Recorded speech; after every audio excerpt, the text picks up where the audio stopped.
welcome to the GSTL. It's been a little while, and we're back here with a really exciting match. It's the debut, the re-debut of 4R Utopia FOU versus Azubu.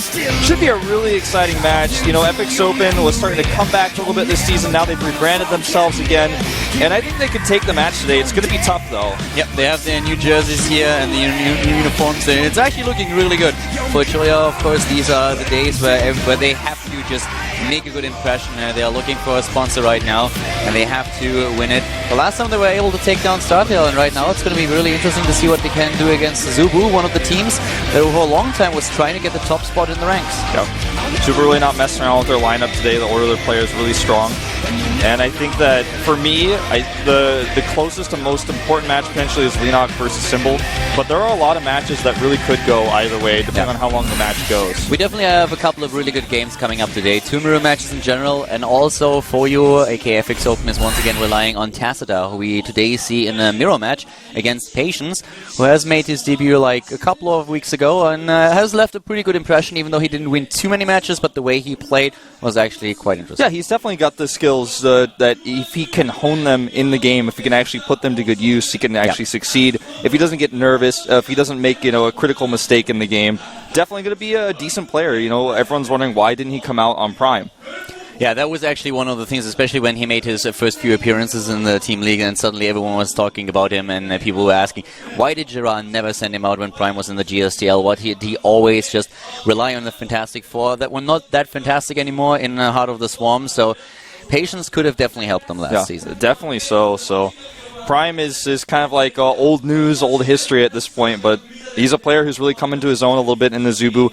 Not really a top-tier player for them, but somebody that they could definitely field late, as we've seen already, against a player like Tasser, who's also fielded late. So when you think about it, you know, you don't want to put out your best players early because you want to actually get those early points so you can just end the team league itself. Well, a quick look at the match results before we were talking about today's game. We had last time FOU aka FX Open against, well, that's today actually.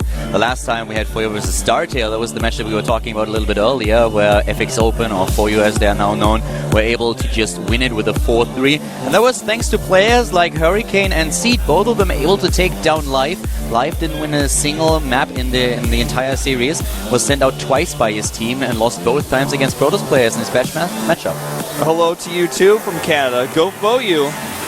SFS MRU. I'd have to look that one up on Urban Dictionary, but couple of Canadian fans in the studio today. Welcome, guys. I hope that you enjoyed today's show and the matches. Let's hope that we're going to have a good one, and I think with the lineup that we see today, it should be a pretty interesting day. Here, once again, we have the current standings. Axiom-Acer, of course, all the way at the top. Azubu, they want to close the distance a little bit and make sure that StarTale is not able to surpass them. But for you, they are on a prowl right now. They want to have the next win. Yeah, they really do. And this is a really important day because, like you said before, they're really sponsor hunting right now. You know, they have Razor's support for now, but it's definitely your debut match is always the most important when you're an early team, or at least a rebranded team in this case. And Azubu's been around for quite some time. They're more experienced.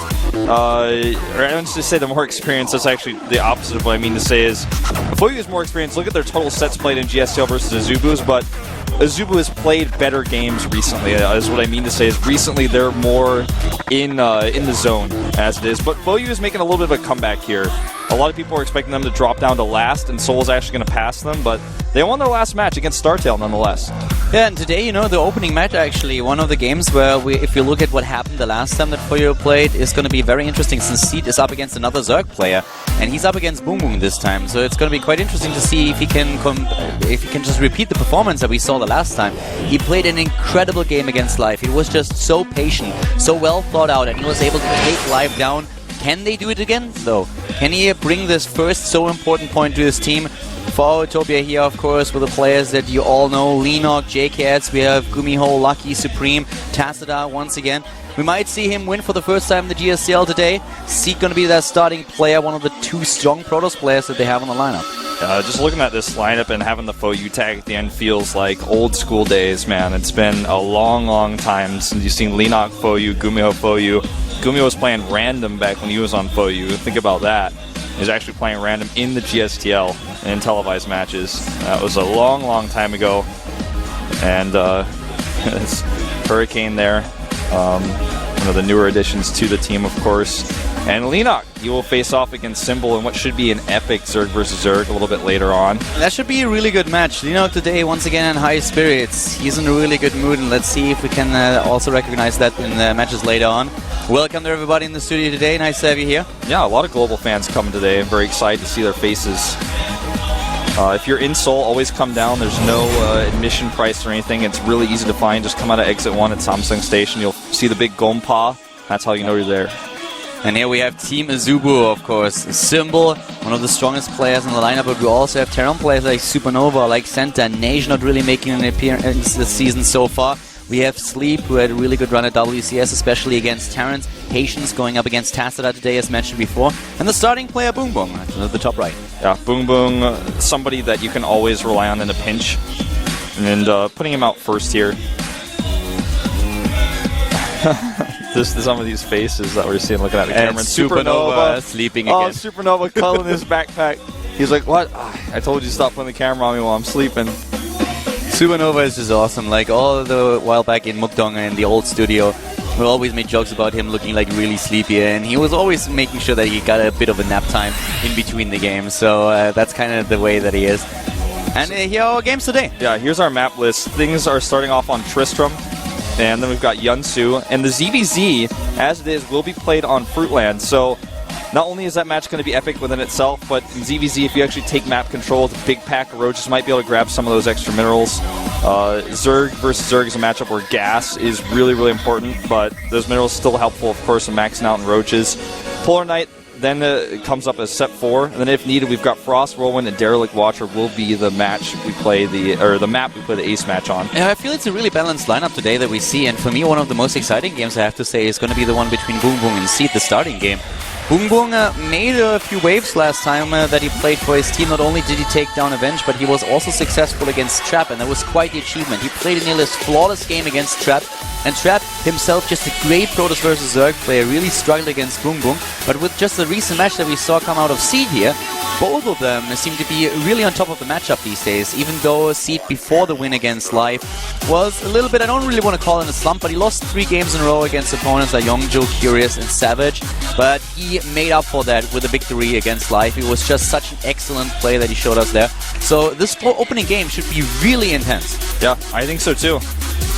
And we talk about this all the time, but in this format, there's a lot of chance to it with who comes out on which map. You can try to plan things really well, but obviously there's still an element of chance. And the way things go today, there's no overwhelmingly favored matches. Well, I guess you could argue maybe 1 or 2, but some of the team matches we've seen in this format have been like, oh, okay, well, there's no way he has a chance. It's his worst match. He's playing against somebody who's excellent in the matchup. It's going to be one-sided, but not so much today.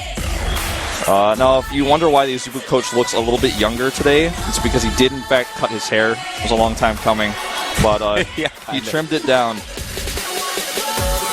And Tassador's making sure his keyboard is still, in fact, pink, and I think so. Yeah, Tassadar and his pink keyboard. You know, it's actually so surprising to me that once again we have Tassadar in the lineup.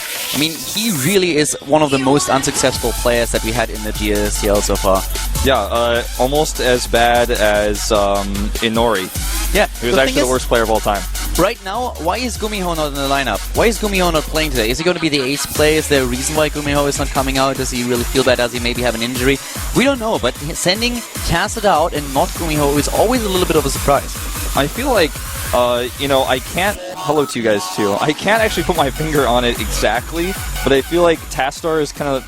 Even though this is not a sniper really format, I feel like Choya feels that the snipe move might be actually like the all-in build that Tassadar is going to do. Even though you know it's Tassadar and he's probably going to all-in you, he has a better chance of winning than Gumiho. Means that Gumiho's probably not in shape right now to play macro games. Gumiho's not usually an all-in player. Some of the wins we've seen Gumiho take recently have been super, super aggressive early attacks with Reapers, for example. You know, very strange builds. Like the Reaper builds we've been seeing out of him are not really your normal average macro type play build. The problem that I have with the pick of Tassadar is that every single time he appears, he goes for the same style. He has a very he has a timing attack prepared, either on one base or on 2 bases. Yeah. But you know that already. Exactly. Bomber, for example, in the last game that they played, all he had to do was throw down a couple of bunkers and then defend against his opponent.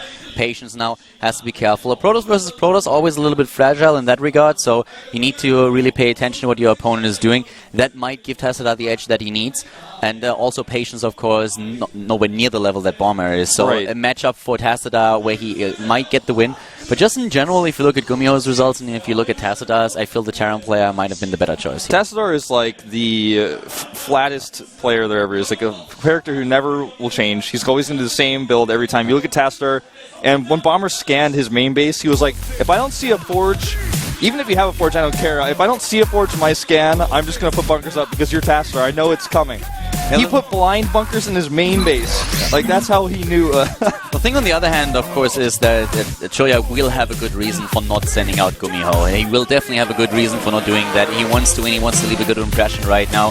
So at this point, let's see what he can do with the lineup today. He got a couple of really good matchups. Let's see if the players can perform. Yeah. See the opening player, as we talked before, he has to face a Zerg player going up against Boom Boom of Team Azubu. He beat Life last time he played in a crazy awesome match. Excellent force fields from him. Really good micro. Great the Relic decision making. Watcher. And the most important part about his performance was really that he waited. He was so patient. His defense was just crazy. He made it work with a good defense. He was just waiting for Life to make a few mistakes. Life just trying to overextend himself, trying to be aggressive, trying to play the style that he is known for. And then Seed at some point saw his chance. He moved out. He got great force fields off, and he was able to force the battles that he wanted to fight, and then went in and took down the base of his opponent.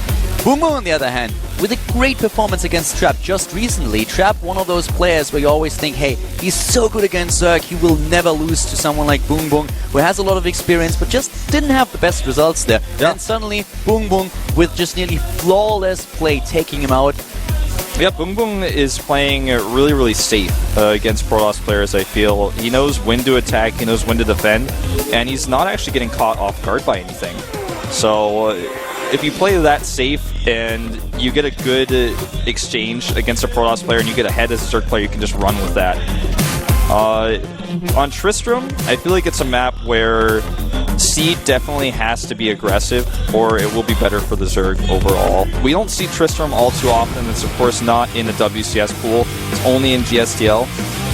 So a little bit of a rarer map to see.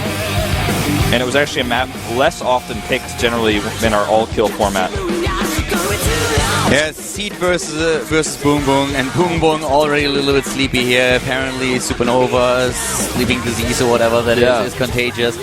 But he's already smiling, and Seed, he's one of those guys who always has the ambition to just give his best in the next game. He's always so sure of himself. He's like, okay, I can take him down. I know that I can. I have the skills to do it. I just need to make sure that I play on my best, and he is always focusing so hard on his games. One of the players that is very critical towards himself every time he loses, thinks about, okay, what did I do wrong, and where could I have done something a little bit better. His force field micro was famous for a long, long time, especially in Wings of Liberty. Can he show us that again today, or will Boom Boom take him out here in game number 1 at the GSTL Season 2 2013 Round 2 for you, going up against Azubu?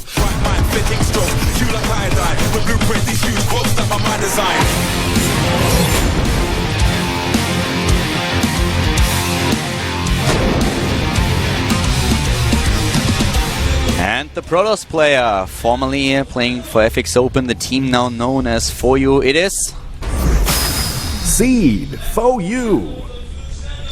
For You stands for 4 Hour Utopia, for those of you guys who do not know. Probably never going to refer to it as that, though. Seed going up against a Zerg player today, starting to the top left of Tristram for Team Azubu. We have the player Azubu Boom Boom. named himself after farting noises. Yeah. And that's no joke. And it's no joke. This guy is actually famous in early parts of Wings of Liberty when he first got his career on Prime for eating cheeseburgers after winning games, or sometimes bulgogi burgers, oftentimes, like I think twice a pizza. He eats all the time.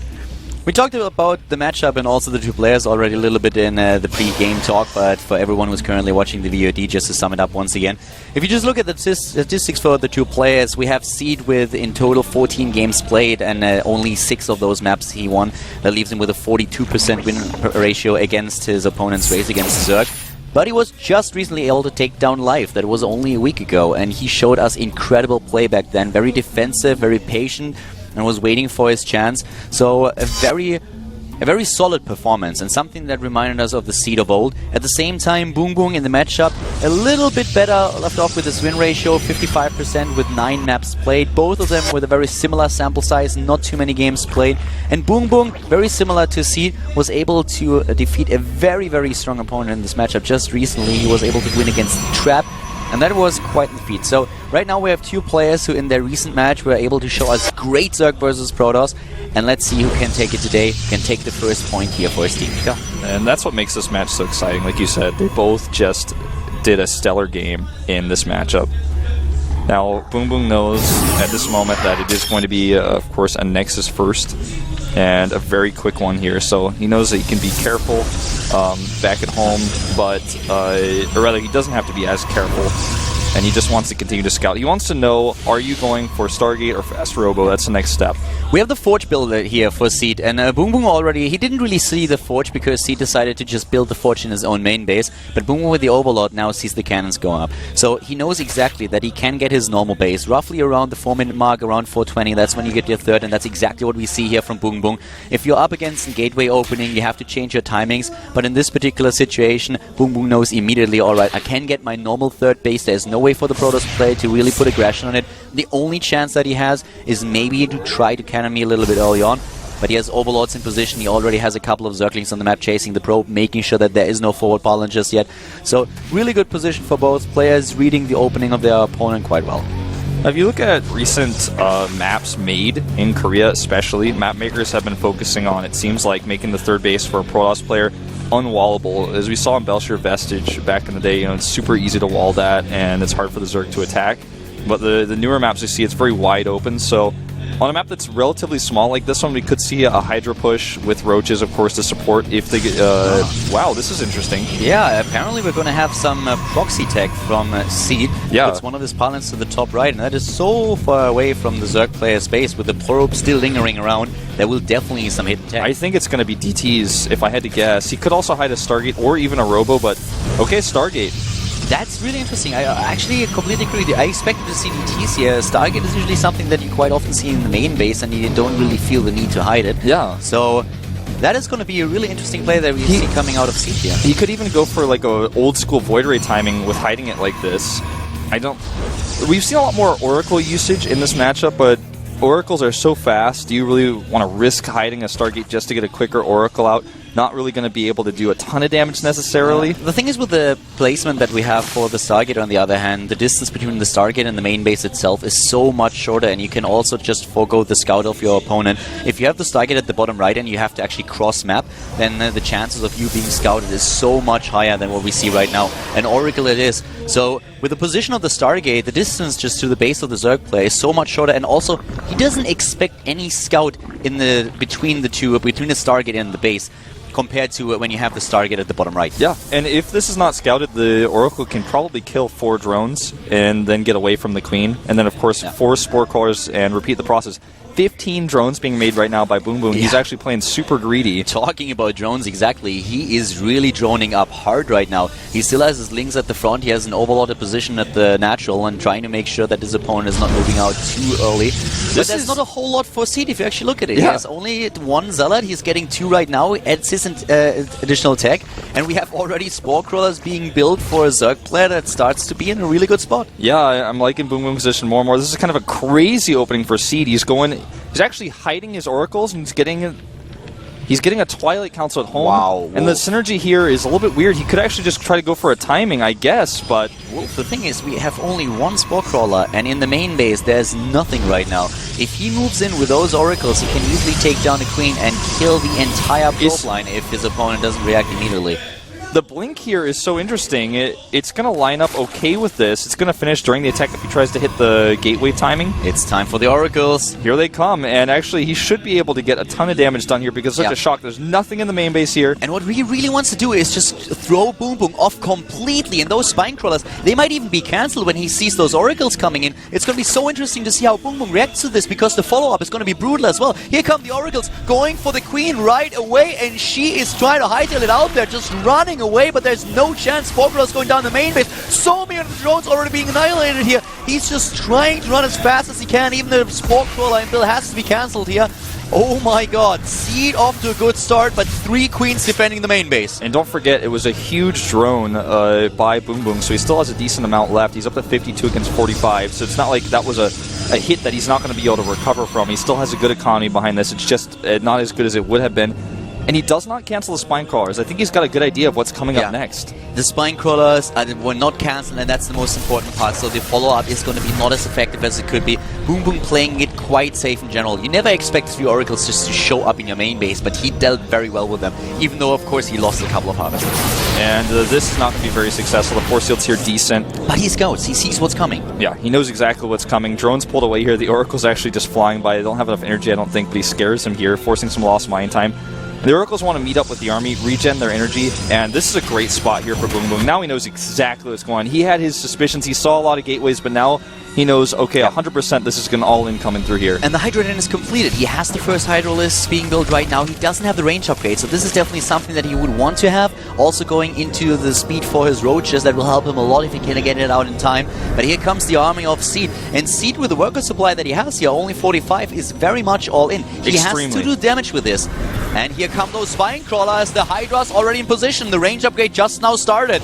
He's supply blocked as well. He lost that Overlord, but I like his position a lot. With so many Spines here and all those Hydras, Hydras are exactly what you want against a push like this, especially when he's got the Zerglings to support. Yeah, and here we go. The Zerglings just trying to dodge a little bit, but we have those Force Fields coming. They're not doing too much, though. Nice pull here by Boom Boom, playing this really well, buying his time. He needs some time. He needs those Overlords. He needs the additional units. And Seed knows that he has to go in. Yeah, and the Oracles are just really not doing a whole lot here. He's actually kept them at the back. And with the Hydralisk there, they're going to fall so quickly if he tries to engage with them. He has to be really careful how he uses them. At this point, we have Envision being used just to counter Burrow if already researched, which is not the case. Force Fields once again cutting a couple of the Hydralisks off here. 2 of the Spine Crawlers already down, and currently Boom Boom just trying to get additional units into the game. 142 supply for the Zerg player against 116. Another round of Warbins for Seed just hit, and Seed has a pretty big army. Yeah, he's got a really big army here, actually. He hasn't lost a lot of his Stalkers. He's up to 28. Again, the Oracle's using just for detection right now. He wants to save them, it looks like, here. And he's got a good angle here if he actually kills these rocks. +2 is already completed, Wolf. So in terms of the upgrades, this Protoss player definitely ahead. But now we have speed, not only for the Roaches completed, but also speed started for the Hydrolist. Now that range is done, and that gives Boom Boom another edge over his opponent. He just needs to save those 3 bases. He knows fully well that he has the better economy right now, and that given time he will get a huge army out. But look at these Stalkers. There's so many of them already. There's so many. The thing is that he's running low on sentries. He only has 3 left. He has barely any Force Fields, and that was really what was giving him a pretty big edge. I like he's trying to clear up this creep. He gets a really good arc here. 3 Force Fields go down. Looks like that's all he's going to have. This is a huge Zerg army, but the Blink Micro is good. The Oracle's actually now activated. And at the same time, those Stalkers are just doing so much damage, and he's blinking them away one by one. Those Hydras doing a lot of damage at the same time on the other hand. 82 army supply against 58 right now. The Queens joining the battle, using their energy for more and more transfuses. And Seed has to retreat for now. He's losing a couple of his units. He's already in cooldown on the Blink. More and more units coming into the battle right now. Another round of Roaches is immediately being built. We have more and more Hydrolists joining the battle. Another round of Warbins, of course, also in the game for Seed.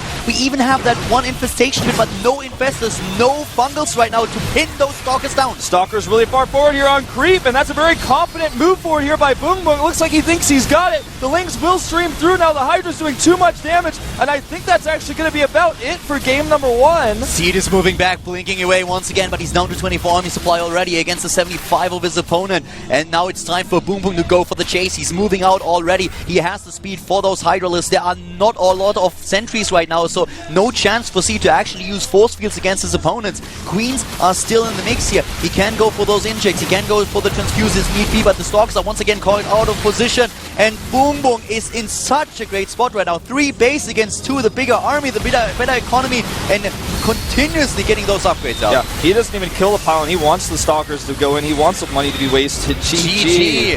And Boom Boom once again successful against Protoss here, bringing Azubu in the lead with 1-0. A nice build by Seed, really creative. The Oracle's really trying to throw Boom Boom off. Boom Boom playing extremely safe. Like I said from the beginning, the last game we saw from him, he just played so safe, so reactionary. This game, he couldn't see a whole lot, but he made the Spine Crawlers just the same, because in his mind, he said, well, I got a pretty fast third base. You don't have a third yet. and I don't know what you have, so I basically have to be prepared for everything. He made Spore Crawlers just in case. He also made the Spines. He didn't have the Spores on the main base, but even still, a nice defense. Got all his Queens there pretty quick, and once he had that critical mass of Hydralisk, the Blink push was just useless. Yeah, that was actually I really like what C was trying to do here, but the problem for him really was that it looked a little bit like Boom had a map hack there. I mean, he scouted so well, he always had an answer to what was coming, and he played it very safe once again.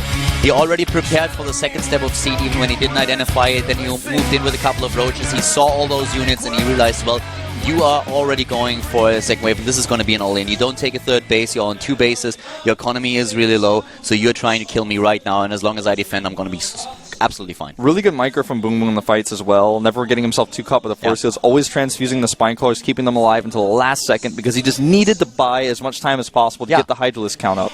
That supply block that he had, you mentioned it when we were going into the fight, was actually a little bit... that was dangerous. That was really dangerous. If he's caught in the wrong position with having a heavy supply block and suddenly Seed moves in, then he can't get his army supply up. That was a bit difficult for him there. But he, as you already said, he bought himself enough time, he got the Overlords into position, he got his army supply up, and then he could take those fights even though his opponent had Blink. And yeah, Foyo is down 1 game. It's time for Hurricane now to show us his skills. Exactly. This is a really important one too. You know, that last game, there's so many things we could say about. We've kind of covered most of the big points, but just all the little things Seed tried to do. You could tell he planned this build a lot. Killing the tumors, but then the Hydralisk speed finished. That was an insanely close game at oftentimes until that Hydralisk count got up to where it needed to be. Yeah, definitely. And now it's time for Hurricane to show us that he is still one of the best players, or even the best player that we have on the Foe lineup. He was also able to take down Life. Keep that in mind, the last time that Foyo played, they faced Startail, and not only Seed was able to take out Life, but then in the Ace match we saw Life come out again, and this time it was actually Hurricane who was sent out to meet him. And we have the same matchup again, Protoss versus Zerg, with Hurricane going up against Sleep now. Yeah, Sleep here, looking bored as usual, but a pretty good player. He actually did decently well in the Premier League, shocked a lot of people, and he's looking solid these days. Definitely could take the match. Anything could happen here. And before we jump into the next game, ladies and gentlemen, we have a short 5-minute break, and as soon as we are back, we have Sleep versus Hurricane here at the GSTL Season 2 2013 with Foyo versus Azubu.